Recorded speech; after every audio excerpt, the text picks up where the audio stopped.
Magandang umaga mga ka-agri.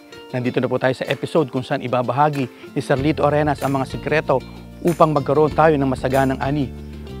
Tara na dito sa Agrihan ng Leafy Green.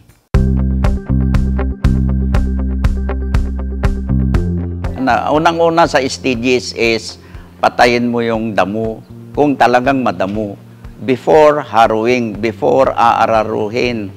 Doon mo na rin i-spray yung humic acid nila na pang alis ng acidity ng lupa. Then, pag na-prepare na, nandun yung pangkuhol naman nila. Ito ang isang company na nakita ko rin na kumpleto ang mga product. So, kaya ko in-advise silang mapunta sa iba't ibang barangay para at least matulungan ang mga makabagong pagsasaka ang mga kasamang mga farmer. Kasi noon, nagisnan ko ang aming father, tatay na walang isprehan noon. Pero ngayon, sa dami na ng climate change, pag hindi ka nag-spray or inalagaan ang ating mga pananim, mapamanggaman, mapapalay, talagang wala kang aanihin.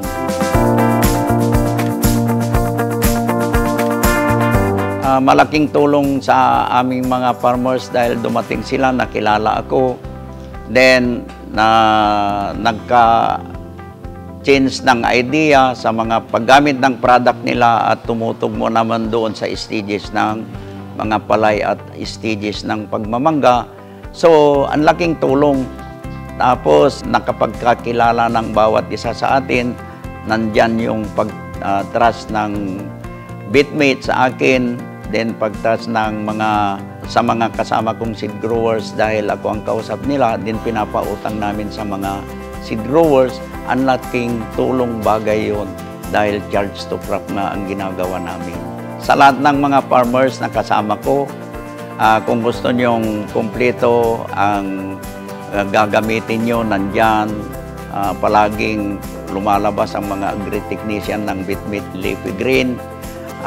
Inumpisan nila, last year pa yung advice ko sa kanilang pumunta barangay-barangay para at least makapagtulungan at yung mga hindi pa nasusundan yung mga bagong technology na pamamaraan ng pagsasaka ay makakuha sila ng idea na magandang sundan ng mga pagsasaka or pagmamangga.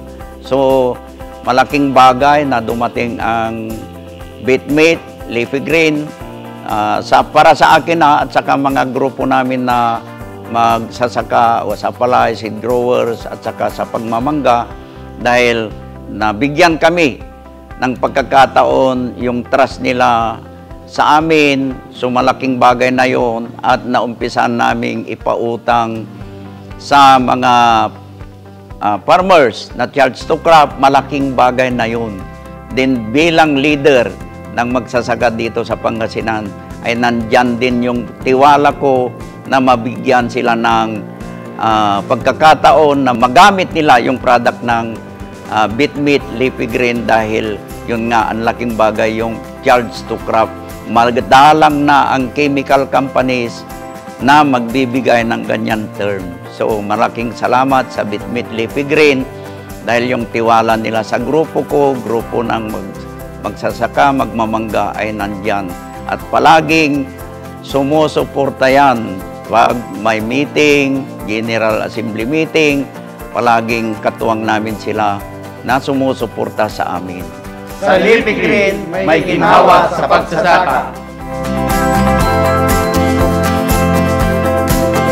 Maraming salamat mga agri. Abangan nyo po ang mga susunod na episode na makakatulong sa atin para sa ating pagkakaroon ng mga mabuting ani. Abangan nyo po at marami po kaming mga share at mga kaalaman para sa ating magandang mga ani. Dito po sa Agrihan tayo ng Leafy Green. Sa Leafy Green, may ginhawa sa pagsasaka.